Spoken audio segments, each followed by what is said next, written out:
Hello ಸ್ನೇಹಿತರೆ, good afternoon. Welcome back to my channel. ಹೇಗಿದ್ದೀರಾ ಎಲ್ಲರೂ?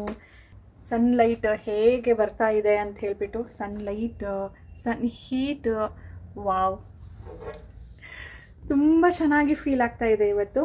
ನನ್ನ ಮೂಡ್ ಕೂಡ ತುಂಬ ಚೆನ್ನಾಗಿದೆ, ವೆದರ್ ಕೂಡ ತುಂಬ ಚೆನ್ನಾಗಿದೆ. ನಾನು ಕೆಳಗಡೆ ಹೋಗಿದ್ದೆ, ನಾನು ನಿಮ್ಗೆ ಹೇಳಿದ್ದೆ ನೋಡಿ, ಕನ್ಸ್ಟ್ರಕ್ಷನ್ ಆಗ್ತಾ ಇದೆ ಅಂತ. ಅಲ್ಲಿಗೆ ಹೋಗಿದ್ದೆ ನೋಡೋಣ ಅಂತ. ಅಲ್ಲಿ ಎಷ್ಟು ಚೆನ್ನಾಗಿ ಬಿಸಿಲು ಬೀಳ್ತಾ ಇತ್ತು ಅಂದರೆ, ನಿಂತಿದ್ದೀನಿ, ಜಸ್ಟ್ ಕಾಲಿಗೆ ತಗಲ್ತಾ ಇದೆ ಅಷ್ಟೇ. ಎಷ್ಟು ವಾರ್ಮ್ ಫೀಲ್ ಆಯಿತು ಅಂದರೆ ಅಲ್ಲೇ ಇದ್ಬಿಡೋಣ ಅನ್ನಿಸ್ತಾ ಇತ್ತು. ಮನೆ ಒಳಗಡೆ ಬನ್ನಿ ಅಥವಾ ಶ್ಯಾಡೋಗೆ ಬನ್ನಿ, ಮತ್ತೆ ಚಳಿ ಶುರು. ಈಗಲೂ ಚಳಿ ಆಗ್ತಾಯಿತ್ತು, ಸ್ವೆಟರ್ ಹಾಕೊಳ್ಳೋಣ ಅಂದ್ಕೊಂಡೆ. ಬಿಸಿಲಿದೆ, ಸ್ವಲ್ಪ ನಿಂತ್ಕೊಳ್ಳೋಣ, ಬಿಸಿ ಆಗುತ್ತೆ ಅಂಥೇಳಿ ನಿಂತ್ಕೊಂಡು ಇಲ್ಲೇ ವ್ಲಾಗ್ ಸ್ಟಾರ್ಟ್ ಮಾಡ್ತಾಯಿದ್ದೀನಿ ಸ್ನೇಹಿತರೆ. ತುಂಬ ಚೆನ್ನಾಗಿ ಅನ್ನಿಸ್ತಾ ಇದೆ.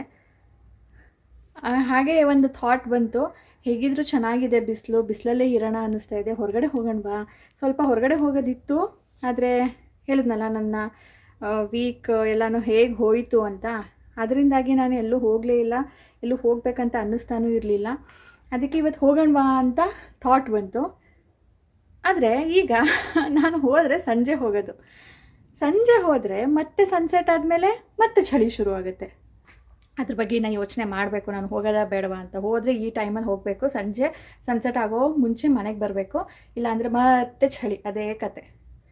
ಓಕೆ, ನೋಡೋಣ. ರಾಜೇ ಸ್ವಲ್ಪ ಹೊರಗಡೆ ಹೋಗಿದ್ದಾರೆ, ಬಂದ ಮೇಲೆ ಡಿಸ್ಕಸ್ ಮಾಡೋಣ. ಇಲ್ಲಿ ನಿಂತ್ಕೊಂಡಿದ್ದೀನಲ್ಲ ಸ್ನೇಹಿತರೆ, ಎಷ್ಟು ಚೆನ್ನಾಗಿ ಬೆಚ್ಚಗಾಗ್ತಾ ಇದೆ ಗೊತ್ತಾ. ಓಕೆ, ಮತ್ತು ಲಾಸ್ಟ್ ವೀಕು ನನ್ನ ಹೆಲ್ತ್ ಅಪ್ಡೇಟ್, ಹೇಗೆ ನಡೀತಾ ಇದೆ ನನ್ನ ರುಟೀನು, ಏನು ಎತ್ತಾ ಅಂತ ನಿಮ್ಮ ಜೊತೆ ಶೇರ್ ಮಾಡಿದ್ದೆ. ಅದರಲ್ಲಿ ನನಗೆ ಬೆನಿಫಿಟ್ಟೇ ಆಯಿತು ನಿಮ್ಮ ಜೊತೆ ಶೇರ್ ಮಾಡಿದ್ದು. ಯಾಕೆ ಅಂದರೆ ಸ್ನೇಹಿತರೆ, ಈ ಥರ ಯಾರ ಜೊತೆನೂ ನಾನೇನು ಶೇರ್ ಮಾಡಿಲ್ಲ, ನನಗೆ ಈ ಥರ ಆಗ್ತಾಯಿದೆ ಏನು ಎತ್ತಾ ಅಂತ. ಅಮ್ಮ ಫೋನ್ ಮಾಡಿದಾಗ ನನಗೆ ಈ ಥರ ಆಗ್ತಿದೆ, ರೆಸ್ಟ್ ಮಾಡ್ತಾಯಿದ್ದೀನಿ, ಡಾಕ್ಟ್ರ್ ಹತ್ರ ಹೋಗ್ತಾಯಿದ್ದೀನಿ ಅಂತ ಅಷ್ಟೇ ಹೇಳ್ತಾ ಇದ್ದಿದ್ದು. ಅಮ್ಮನೂ ಅಷ್ಟೇ, ರೆಸ್ಟ್ ಮಾಡೇ ಆಗ್ತಾಯಿಲ್ಲ ಅಂದರೆ ಆಮೇಲೆ ಹೋಗು ಡಾಕ್ಟ್ರ್ ಹತ್ರ ಹೋಗಿ ತೋರಿಸ್ಕೊಂಡು ಬಾ. ಅವ್ರಿಗೂ ಭಯ ಇರುತ್ತಲ್ವ, ಯಾಕೆ ಈ ಥರ ಆಗ್ತಾಯಿದೆ, ಏನಾಗ್ತಾಯಿದೆ ಅಂತ. ಸೊ ಹೋಗಿ ಬಾ ಅಂತ ಹೇಳ್ತಾಯಿದ್ರು. ಅತ್ತೆನೂ ಅಷ್ಟೇ, ಯಾಕೆ ಹುಷಾರಿಲ್ವಾ, ರೆಸ್ಟ್ ಮಾಡು ಅಂತ ಅವರೂ ಹಾಗೇ ಹೇಳ್ತಾಯಿದ್ರು, ತೋರಿಸ್ಕೊ ಅಂತ. ಅದು ಬಿಟ್ಟರೆ ಇನ್ನು ಜಾಸ್ತಿ ಅನಲೈಸ್ ಮಾಡಿ ನನಗೆ ಯಾಕೆ ಆಗ್ತಾಯಿದೆ ಈ ಥರ ಅಂತ ಯಾರೂ ಏನೂ ಹೇಳಿರಲಿಲ್ಲ. ಆ್ಯಂಡ್ ನನಗೂ ಗೊತ್ತಾಗ್ತಾನೇ ಇರಲಿಲ್ಲ ಯಾಕೆ ಈ ಥರ ಆಗ್ತಾಯಿದೆ ಅಂತ. ಡಾಕ್ಟ್ರ್ ಹತ್ರ ಹೋದೆ, ಹಾರ್ಮೋನ್ ಇಂಬ್ಯಾಲೆನ್ಸ್ ಅಂದರು, ಸರಿ. ಬಟ್ ನಿಮ್ಮ ಜೊತೆ ಈ ಥರ ಆಗ್ತಾಯಿದೆ ನನಗೆ ಅಂತ ಹೇಳಿದಾಗ, ನೀವು ಅನಲೈಸ್ ಮಾಡಿರ್ತೀರೋ ಅಥವಾ ನೀವು ಎಕ್ಸ್ಪೀರಿಯೆನ್ಸ್ ಮಾಡಿದ್ದೀರೋ ಗೊತ್ತಿಲ್ಲ, ಬಟ್ ನೀವು ಇದೇ ರೀಸನ್ಗೆ ಅಂತ ಹೇಳಿದ್ರಿ. ಈ ಥರ ಆಗುತ್ತೆ ಯೂಶ್ವಲಿ ಈ ಏಜಲ್ಲಿ ಅಂತ ಹೇಳಿಬಿಟ್ಟು. ಆಗ ನಾನು ಅನಲೈಸ್ ಮಾಡೋದಕ್ಕೆ ಶುರು ಮಾಡಿದೆ, ಸ್ವಲ್ಪ ರಿಸರ್ಚ್ ಮಾಡೋದಕ್ಕೆ ಶುರು ಮಾಡಿದೆ ಅದ್ರ ಬಗ್ಗೆ. ಆವಾಗ ನನಗೆ ಸ್ವಲ್ಪ ಓಕೆ ಈ ಥರ ಇದೆ ಅಂತ. ಸೊ ನಾನು ಕೂಡ ನಿಮಗೆ ಶೇರ್ ಮಾಡಿದ್ದು ಎರಡೇ ರೀಸನ್ಗೆ. ಒಂದು, ನಾನು ಕಂಟಿನ್ಯೂಸ್ ಆಗಿ ವ್ಲಾಗ್ ಹಾಕೋಕ್ಕಾಗ್ತಾ ಇರಲಿಲ್ಲ, ಯಾಕೆ ಏನು ಅಂತ ನೀವು ಕೂಡ ಕೇಳ್ತೀರಾ, ಅದರ ಅಪ್ಡೇಟ್ ಮಾಡೋದಕ್ಕೆ. ಇನ್ನೂ ಒಂದು ರೀಸನ್ನು, ನನಗೆ ಈ ಥರ ಆಗ್ತಾಯಿದೆ, ನಿಮಗೂ ಈ ಥರ ಆಗ್ಬೋದು, ಈ ಥರ ಮಾಡಿ ಅಂತ ಒಂದು ಸಜೆಷನ್ಗೋಸ್ಕರ ನಾನು ನಿಮ್ಮ ಜೊತೆ ಶೇರ್ ಮಾಡಿದ್ದೆ ಹೊರತು ಇನ್ನು ಬೇರೆ ಏನೂ ಥಾಟ್ ಇರಲಿಲ್ಲ ನನ್ನ ಮನಸ್ಸಲ್ಲಿ. ಸೊ ಹೇಳಿದ್ನಲ್ಲ, ನಾನು ನಿಮ್ಮ ಜೊತೆ ಅಪ್ಡೇಟ್ ಮಾಡ್ಕೊಂಡಿದ್ದಕ್ಕೆ ನನಗೇನೆ ಬೆನಿಫಿಟ್ ಆಯಿತು. ಒಬ್ಬರು ನನಗೆ ಮೇಲ್ ಮಾಡಿ ಹೇಳಿದರು, ನನಗೆ ಸೇಮ್ ಈ ಥರ ಆಗ್ತಾಯಿತ್ತು, ನನ್ನ ಹೆಸರು ಮರೆತುಬಿಟ್ಟೆ, ಸಾರಿ. ನಾನು ಅವ್ರಿಗೆ ರಿಪ್ಲೈ ಕೂಡ ಮಾಡಿದೆ, ಥ್ಯಾಂಕ್ ಯು ಕೂಡ ಹೇಳಿದೆ. Literally it means a lot ಅಲ್ವಾ.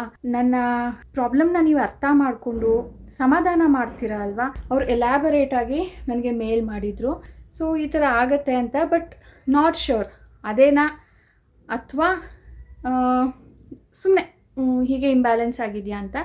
ಇದು ನನಗೆ ಕನ್ಫರ್ಮ್ ಆಗಬೇಕು ಅಂದರೆ ಇನ್ನು ಸ್ವಲ್ಪ ದಿನ ಕಾಯಬೇಕು ನಾನು. ಸೊ ಈಗ ಆ್ಯಂಡ್ ಇನ್ನೂ ಒಂದು ಇಂಪಾರ್ಟೆಂಟ್ ಅಂದರೆ Q&A ಮಾಡಿ ನಾನು ತುಂಬ ದಿನ ಆಯಿತು. ಸೊ ಒಂದು Q&A ಮಾಡೋಣ ಅಂತ ಇದ್ದೀನಿ. ನಿಮ್ಮ ಕ್ವೆಶನ್ಸ್ಗಳನ್ನ ಕಾಮೆಂಟ್ ಮಾಡಿ ತಿಳಿಸಿ. ನಾನಿದು ಶನಿವಾರ ಇವತ್ತು ವ್ಲಾಗ್ಸ್ ಶೂಟ್ ಮಾಡ್ತಾ ಇದ್ದೀನಿ.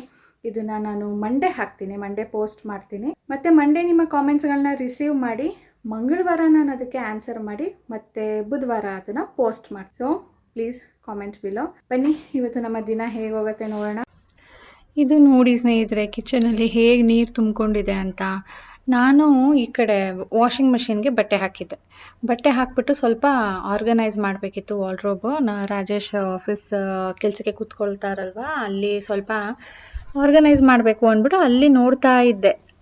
ಈ ಕಡೆ ಬರೋದನ್ನು ಮರ್ತ್ಬಿಟ್ಟೆ. ನಾನು 2 ಡೇಸ್ ಮುಂಚೆ ಹಾಕಿದಾಗ ಸ್ವಲ್ಪ ನೀರು ನಿಂತಿತ್ತು. ಯಾಕೆ ಅಂತ ನಾನು ನೋಡಿದೆ, ಏನು ಕಸ ಏನೂ ಇಲ್ಲ, ಯಾಕೆ ಏನೂ ಗೊತ್ತಾಗಲಿಲ್ಲ. ಇವತ್ತು ಮರ್ತ್ಬಿಟ್ಟೆ ಅದ್ರ ಬಗ್ಗೆ. ವಾಷಿಂಗ್ ಮಿಷಿನಲ್ಲಿ 2-3 ಸಾರಿ ನೀರು ತೊಗೊಂಡು ವಾಶ್ ಮಾಡುತ್ತಲ್ವಾ. ಇವತ್ತು ನಾನು ಬಾಗಿಲು ಬೇರೆ ಹಚ್ಬಿಟ್ಟು, ನಾನು ಆ ರೂಮಲ್ಲಿದ್ದೀನಿ, ರಾಜೇಶ್ ಅವರು ಈ ರೂಮಲ್ಲಿದ್ದಾರೆ. ನೀರೆಲ್ಲ ಬಂದ್ಬಿಟ್ಟಿದೆ ಒಳಗಡೆ. ನೋಡಿ ಎಷ್ಟೊಂದು ನೀರು ಹೀರ್ಕೊಂಡಿದೆ ಅಂದ್ಬಿಟ್ಟು ಒಂದು ವಾಶ್ದು ಫುಲ್ಲು ಒಳಗಡೆ ಬಂದ್ಬಿಟ್ಟಿದೆ. ಅಂದರೆ ಜಾಲ್ಸಿ ಒಂದು ಫಸ್ಟ್ ಟೈಮ್ ಬಂದಿರೋದು ಹೋಗಿದೆ. ನೆಕ್ಸ್ಟ್ ಇನ್ನೊಂದು ಸಾರಿ ನೀರು ಜಾಲ್ಸಕ್ಕೆ ತೊಗೊಳುತ್ತಲ್ವಾ, ಅದು ಹೋಗಿದೆ. 3rd ಟೈಮ್ದು ಒಳಗಡೆ ಎಂಟ್ರ್ ಆಗಿಬಿಟ್ಟಿದೆ. ಫುಲ್ ನೀರು, ಮ್ಯಾಟ್ ಎಲ್ಲ ಒದ್ದೆ. ಈಗ ಈ ನೀರೆಲ್ಲ ತೆಗಿಯೋದಕ್ಕೆ ಎಷ್ಟೊತ್ತು ಬೇಕಲ್ವಾ.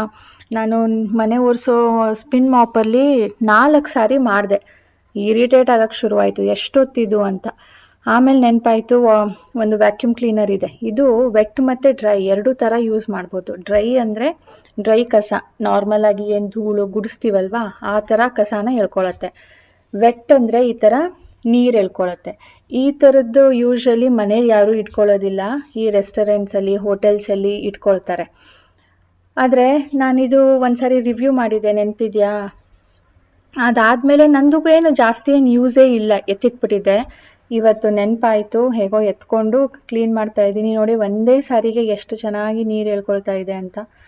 ಇಲ್ಲ ಅಂದಿದ್ರೆ ಇಷ್ಟೊಂದು ನೀರು ತೆಗಿಯೋ ತನಕ ನನಗೆ 1/2-3 ಗಂಟೆ ಆಗಿರೋದು. ಇದೆಲ್ಲ ಸೆಟ್ ಮಾಡ್ಕೊಳ್ಳೋ ಅಷ್ಟೊತ್ತಿಗೆ ಒಂದು 10-15 ಮಿನಿಟ್ಸ್ ಸೆಟ್ ಮಾಡಿಕೊಂಡು ನೀರೆಲ್ಲ ಎಳ್ಕೊಂಡು ಆಮೇಲೆ ಆ ನೀರೆಲ್ಲ ಖಾಲಿ ಮಾಡಿ ಡ್ರೈ ಮಾಡೋದಕ್ಕೆ ಇಟ್ಟಿರೋದಕ್ಕೆ 10-15 ಮಿನಿಟ್ಸ್ ಆಯಿತು. ಇಲ್ಲ ಅಂದಿದ್ರೆ ಲಿಟ್ರಲಿ ಇವತ್ತು ನನ್ನ ಮೂಡ್ ಆಫ್ ಆಗಿಬಿಡ್ತಾ ಇತ್ತು. ಎಷ್ಟು ಚೆನ್ನಾಗಿತ್ತು ಇವತ್ತು ಡೇ, ಹಾಳಾಯ್ತಲ್ಲಪ್ಪ ಅಂತ ಅಂದ್ಕೊಂಡು. ಸೊ ಇದು ಎಲ್ಲರಿಗೂ ಏನು ತುಂಬ ಯೂಸ್ ಆಗಲ್ಲ. ನೋಡಿ ನಿಮ್ಗೇನಾದರೂ ಯೂಸ್ ಆಗತ್ತಾ ಅಂತ ಇದನ್ನು ಟ್ಯಾಗ್ ಮಾಡಿರ್ತೀನಿ ಪ್ರಾಡಕ್ಟು. ಜಾಸ್ತಿ ದುಡ್ಡು ಅಂತಲೂ ಇಲ್ಲ, ಬಟ್ ಸುಮ್ಮನೆ ಯಾಕೆ ತೊಗೊಂಡಿಟ್ಕೊಳ್ಬೇಕು. ನಿಮ್ಗೇನಾದರೂ ನೆಸಸರಿ ಇದ್ದರೆ ಗಿವ್ ಅ ಥಾಟ್. ಓಕೆ, ಸಖತ್ತಾಗಿ ನೀರು ಎಳ್ದಿತ್ತು, ತೋರಿಸ್ತೀನಿ ನೋಡಿ ಎಷ್ಟು ನೀರು ಎಳ್ದಿತ್ತು ಅಂತ.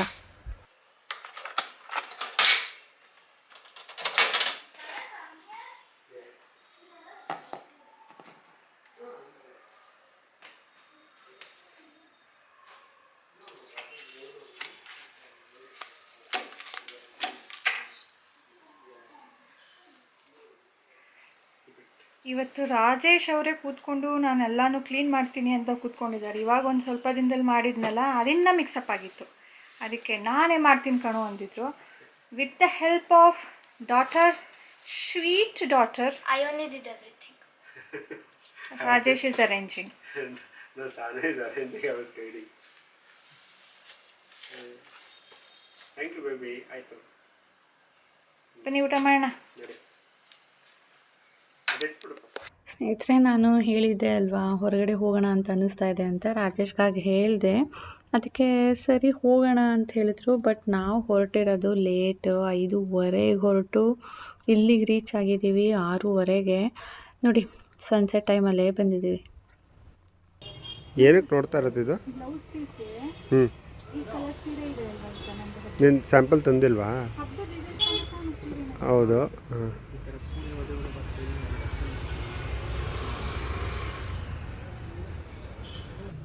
ಏನಪ್ಪ ಬಂದ ತಕ್ಷಣ ಸಿಕ್ಬಿಡ್ತು, ಪರವಾಗಿಲ್ಲ. ಅಲ್ಲ, ಆರೆಂಜ್ ನೋಡ್ತಾ ಇದ್ದೆ, ಸಿಗ್ಲಿಲ್ಲ. ನಾನು ಲಾಸ್ಟ್ ಟೈಮ್ ಹಾಫ್ ವೈಟ್ ಸಿಕ್ಕಿರಲಿಲ್ಲ, ಹಾಂ, ಅದಕ್ಕೆ ಆರೆಂಜ್ ಮುಂದೆ ನೋಡೋಣ. ಸರಿ. ಇಲ್ಲಿಲ್ಲ ಅಂದರೆ ಅಲ್ಲೂ ಇರಲ್ಲ ಕಣ. ಒಂದು ಮಾರ್ಕೆಟಲ್ಲೇ ಇದೇ ಥರ, ಒಂದು ಕಡೆ ಬಂದರೆ ಎಲ್ಲ ಕಡೆ ಬಂದಿರುತ್ತೆ, ಇಲ್ಲಾಂದರೆ ಇಲ್ಲ. ನಂಗೆ ಅದು ಇಲ್ಲ ಅಂದರೆ ಇದು ಅಂತಿತ್ತು.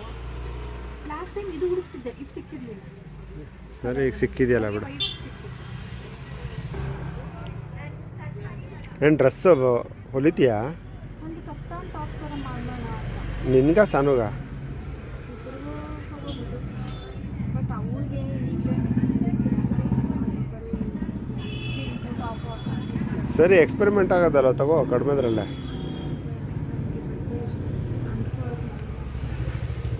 ಇದು ಶ್ರೀರಾಮ್ಪುರ ಅಂತ ಹೇಳ್ತಾರೆ, ರಾಮಚಂದ್ರಪುರ ಅಂತ ಹೇಳ್ತಾರೆ. ಇಲ್ಲಿ ನಾನು ಯಾಕೆ ಬರೋದು ಅಂದರೆ ಇಲ್ಲಿ ಕಟ್ ಪೀಸಸ್ ಸಿಗತ್ತೆ, ಥಾನ್ ಲೆಕ್ಕದಲ್ಲೂ ತೊಗೊಳ್ಬೋದು. ಲಾಸ್ಟ್ ಟೈಮ್ ನಾನು ಬಂದಾಗ ತೋರಿಸಿದ್ದೆ, ನಾನು ಪ್ಯೂರ್ ಕ್ರೇಪ್ ಸಿಲ್ಕ್ ಒಂದು ಹಾಫ್ ವೈಟ್ ತೊಗೊಂಡು ನನ್ನ ರೇಷ್ಮೆ ಸೀರೆಗೆ ಹೊಲಿಸೋಣ ಅಂತ ಹೇಳಿಬಿಟ್ಟು. ಆವಾಗ ಹಾಫ್ ವೈಟ್ ಸಿಕ್ಕಿರಲಿಲ್ಲ, ಇವಾಗ ಸಿಕ್ಕಿದೆ. ಅದು ಬಿಟ್ಟು ನಾನು ಸ್ವಲ್ಪ ಏನಾದರೂ ಎಕ್ಸ್ಪೆರಿಮೆಂಟ್ ಮಾಡೋದಕ್ಕೆ ಕಟ್ ಪೀಸಸ್ ಸಿಗುತ್ತಾ ನೋಡೋಣ ಅಂತ ನೋಡ್ತಾ ಇದ್ದೀನಿ. ಕಾಟನ್ದು ಬೇಕಿತ್ತು ನನಗೆ, ಹೇಳಿದ್ನಲ್ಲ ಕಫ್ತಾನ್ ಟಾಪ್ ಮಾಡೋದಕ್ಕೆ ಅಂತ. ಸಿಗಲಿಲ್ಲ. ನೆಟ್ದು ಚೆನ್ನಾಗಿ ಕಾಣ್ತು. ಸರಿ ತೊಗೊಳ್ಳೋಣ. ನೆಟ್ದು ಸಾನುಗಾಗುತ್ತೆ. ನನಗೆ ನೋಡಿದ ತಕ್ಷಣ ಸಾನುಗೆ ಅಂತ ಅನ್ನಿಸ್ತು. ಆ್ಯಂಡ್ ಎಸ್ಪೆಷಲಿ ಪಿಂಕ್ ಕಲರೇ ಸಿಕ್ಕಿದೆ ನೋಡಿ. ನನಗೆ ಪಿಂಕ್ ಯಾವ್ದು ತೊಗೊಳ್ಳೋದು ಪಿಂಕ್ ಅಂತ ಗೊತ್ತಾಗ್ತಾ ಇಲ್ಲ. ಒಂದು ಲೈಟ್ ಕಲರ್ ಇದೆ, ಒಂದು ಡಾರ್ಕ್ ಕಲರ್ ಇದೆ, ಒಂದು ಬ್ರೈಟ್ ಕಲರ್ ಇದೆ. ಎಷ್ಟು ಕನ್ಫ್ಯೂಷನ್ ಆಗುತ್ತೆ ಅಂದರೆ ಯಾವ್ದು ತೊಗೊಳ್ಳೋದು ಗೊತ್ತೇ ಆಗೋದಿಲ್ಲ. ಆಮೇಲೆ ರಾಜೇಶ್ ಫೋಟೋ ತೆಗೆದು ತೋರಿಸಿದ್ರು, ಯಾವುದು ಯಾವ ಥರ ಕಾಣುತ್ತೆ ನೋಡು ಅಂತ. ಸೊ ಈಗ ತೋರಿಸ್ತಿದ್ದಾನಲ್ವ ಹುಡುಗ, ಅದನ್ನೇ ಫೈನಲ್ ಮಾಡಿದೆ. ಸೊ ಪಿಂಕ್ ಅಂದರೆ ಇದು ಸಾನುಗೇನೆ ಫಿಕ್ಸ್. ನಾನು ಇದರಲ್ಲಿ ಏನೂ ಮಾಡೋಕ್ಕಾಗಲ್ಲ. ಇದರಲ್ಲಿ ಬೇಕಿದ್ರೆ ಲೆಹೆಂಗಾ ಮಾಡ್ಬೋದು ಅಂತ ಅಂದ್ಕೊಂಡಿದ್ದೀನಿ. ಒಂದು ಕಟ್ ಪೀಸ್ 2 ಮೀಟರ್ಸ್ ಇರುತ್ತೆ, 100 ರುಪೀಸ್. ಬಟ್ ಏನಪ್ಪ ಅಂದರೆ ಕೆಲವೊಂದು ಸಾರಿ ಡ್ಯಾಮೇಜ್ ಇರುತ್ತೆ, ಕೆಲವೊಂದು ಸಾರಿ ಚೆನ್ನಾಗಿರುತ್ತೆ. ಇದು ನಾನು ಕಟ್ ಪೀಸು 2ನೇ ಸಾರಿ ತೊಗೊಳ್ತಾ ಇರೋದು. ಲಾಸ್ಟ್ ಟೈಮ್ ಹೋದಾಗ ಒಂದು ತೊಗೊಂಡಿದ್ದೆ, ಈಗ 2ನೇ ಸಾರಿ ನೋಡ್ತಾ ಇದ್ದೀನಿ. ಈ ಥರದ್ದು ನಾನು 2 ತೊಗೊಂಡಿದ್ದೀನಿ. ಇದು 100 ಈಚ್. ಇದಕ್ಕೆ ಲೈನಿಂಗ್ ಬೇಕಲ್ವ, ಸ್ಯಾಟಿನ್, ಅದು 150 ಮೀಟರು. ಸೊ ನಾನು ಟೋಟಲು 3 ಮೀಟ್ರ್ ತೊಗೊಂಡಿದ್ದೀನಿ. ಸೊ ನನಗೆ ಈ ಬಟ್ಟೆ 500 ರೂಪಾಯಿ ಆಯಿತು. ಅಲ್ಲಿಂದ ನೆಕ್ಸ್ಟು ಟವಲ್ಸ್ನ ನೋಡೋಣ ಅಂತ ಬಂದೆ. ಟವಲ್ಸ್ ನಾನು ಎಲ್ಲೇ ತೊಗೊಂಡ್ರು ಏನಾದರೂ ಒಂದು ಪ್ರಾಬ್ಲಮ್ ಆಗಿರುತ್ತೆ. ನೀರಿಗೆ ಹಾಕಿದ್ಮೇಲೆ ತೆಳ್ಳ ಆಗಿಬಿಡತ್ತೆ, ಇಲ್ಲ ಅಂದರೆ ಪಾಲಿಸ್ಟರ್ ಮಿಕ್ಸ್ ಇರುತ್ತೆ. ಲಾಸ್ಟ್ ಟೈಮು ನೋಡಿ ಮಂದಕ್ಕಿರೋದನ್ನ ಹುಡುಕಿ ತೊಗೊಂಡಿದ್ದೀನಿ ಸ್ನೇಹಿತರೆ, ಅದು ಪಾಲಿಸ್ಟರ್ ಮಿಕ್ಸು. ರಾಜೇಶ್ ಯೂಸೇ ಮಾಡಲಿಲ್ಲ. ನಾನು ಕೂಡ ಬಾತ್ರೂಬ್ ಯೂಸ್ ಮಾಡೋದು, ಟವಲ್ ಯೂಸ್ ಮಾಡಲ್ಲ. ಅದಕ್ಕೆ ಅವರಿದ್ದಾಗಲೇ ನೀವೇ ನೋಡಿ ತೊಗೊಳ್ಳಿ ಅಂತ ತೊಗೊಳ್ತಾ ಇದ್ದಾರೆ. ಬಟ್ ನೋಡಬೇಕಾದ್ರೆ ಗೊತ್ತಾಗೋದಿಲ್ಲ, ಅದು ಯೂಸ್ ಮಾಡಿದ್ಮೇಲೆ ಗೊತ್ತಾಗೋದು. ಎಲ್ಲೇ ಕೇಳಿದ್ರೂ ಇದು ಪ್ಯೂರ್ ಕಾಟನ್ ತೊಗೊಳ್ಳಿ ಅಂತಾರೆ. ಅದು ಬಂದಮೇಲೆ ಗೊತ್ತಾಗುತ್ತೆ.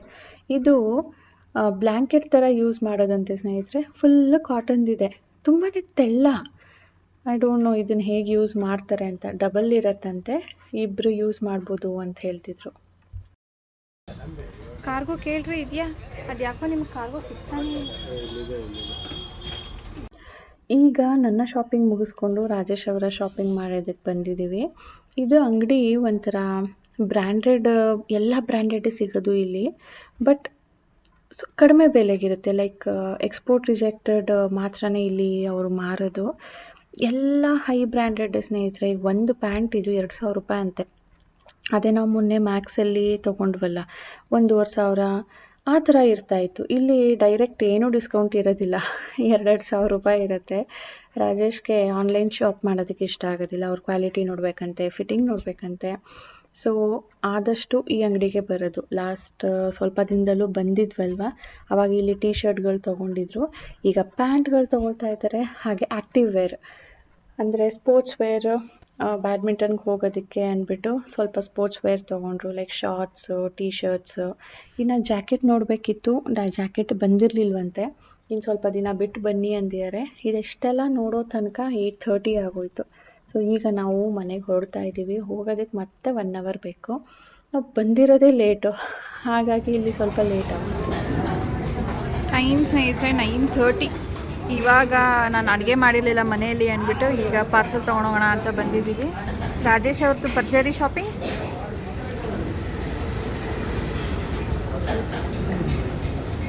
ಶಾಪಿಂಗ್ ಮುಗಿತು. ಹೌದಾ? ಇಲ್ಲ ವರ್ಷ ಇದೆಯಪ್ಪ ಬಾಕಿ. ಮೊನ್ನೆ 3 ಜೀನ್ಸ್, ಈಗ ಒಂದು ನೋಡ್ರಿ 5 ಒಟ್ಟಿಗೆ. 2 ಟೀ ಶರ್ಟ್, 2 ಶಾರ್ಟ್ಸ್, ಒಂದು ಆ್ಯಕ್ಟಿವ್ ವೇರ್, ಒಂದು ಆಫೀಸ್ ವೇರ್. ಬ್ಯಾಡ್ಮಿಂಟನ್ಗೆ. ಸ್ನೇಹಿತರೆ ಎಷ್ಟು ಚಳಿ ಇತ್ತು ಅಂದರೆ ಫುಲ್ಲು ತಣ್ಣಗಾಗ್ಬಿಟ್ಟಿದೆ ನನ್ನ ಕೈಯೆಲ್ಲ. ಯಾಕಾದರೂ ಬಂದಿದ್ದೀನಪ್ಪ ಹೊರಗಡೆ ಅನ್ನಿಸ್ಬಿಡ್ತು, ಅಷ್ಟೊಂದು ಚಳಿ ಸ್ನೇಹಿತರೆ. ಏನು ಚಳಿ ಸ್ನೇಹಿತರೆ. ನಾನು ನಿಮ್ಗೆ ಹೇಳಿದೆ ತಾನೇ ವ್ಲಾಗ್ ಸ್ಟಾರ್ಟ್ ಮಾಡಿದಾಗ, ನಾನು ಹೋಗೋದೇನೆ ಸಂಜೆ ಸನ್ಸೆಟ್ ಆದಮೇಲೆ. ಚಳಿ ಇರುತ್ತೆ, ಹೋಗೋದಾ ಬೇಡವಾ ಯೋಚನೆ ಮಾಡಬೇಕು ಅಂತ. ರಾಜೇಶ್ ಯಾವಾಗಲಿದ್ರೂ ಹೋಗಲೇಬೇಕು, ರಾತ್ರಿನೇ ಹೋಗಬೇಕು, ಚಳಿ ಇದ್ದೇ ಇರುತ್ತೆ, ಇಲ್ಲ ನೀನು ಸಮ್ಮರ್ ಕಾಯ್ತೀಯಾ ಅಂದರು. ಸರಿ ಹೋದ್ವಿ. ನಡುಗಿಸ್ಬಿಡ್ತು, ತಣ್ಣಗಾಗ್ಬಿಟ್ಟಿದೆ, ಕೈ ಕೊರಿತಾ ಇದೆ. ಅದು ಬೇರೆ ನಾನು ಶೂ ಹಾಕಿರ್ಲಿಲ್ವಾ, ಕಾಲು ಬೇರೆ ಆ ಗಾಳಿಗೆ ತಣ್ಣಗಾಗ್ತಾಯಿತ್ತು. ಸರಿ ಲೇಟ್ ಆಯಿತು, ನಾವು ಹೋಗಿದ್ದೇ ಲೇಟ್ ಅಲ್ವಾ, ಅದಕ್ಕೆ ಅಲ್ಲಿ ಹೋದ್ಮೇಲೆ ಮಿನಿಮಮ್ 2 ಅವರ್ ಬೇಕು. ನಾವು ಅಲ್ಲಿ ತಲುಪಿದ್ದೇನೆ 6:30 6:45 ಅನಿಸುತ್ತೆ. 8:30 ಆದರೂ ನಾವು ಅಲ್ಲೇ ಇದ್ವಿ. ಇನ್ನು ನೋಡ್ತಾ ಇದ್ರು ಬೇಕಿದ್ರೆ ರಾಜೇಶ್. ನಾನು ಇಲ್ಲ ಇನ್ನೊಂದು ಸರಿ ಬರೋರಂತೆ ಬನ್ನಿ ಅಂದ್ಕೊಂಡು ಕರ್ಕೊಂಡು ಬಂದೆ. ನಮ್ಮ ಸಾನು ಟಿ ವಿ ನೋಡ್ತಾ ನೋಡ್ತಾ ಟೈಮೇ ನೋಡಿಲ್ವಂತೆ. ಹೋಗು ಊಟ ಮಾಡಿ ಬಡಿಸ್ಕೋಗಿ. ಹಾಂ, ನೋಡಿದ ತಕ್ಷಣ ಗೊತ್ತಾಗ್ಬಿಡ್ತು ಸಾನುಗೆ.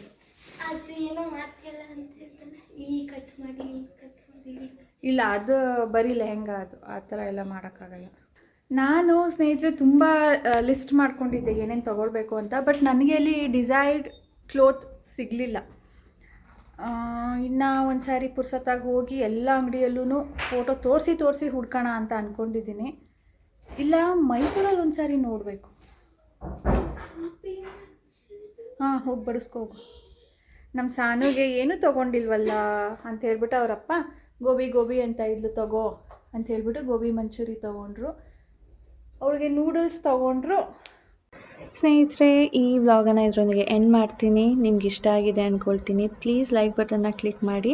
ಸಿಗೋಣ ಮುಂದಿನ ವ್ಲಾಗ್ನೊಂದಿಗೆ. ಬೈ ಬೈ ಸ್ನೇಹಿತರೆ.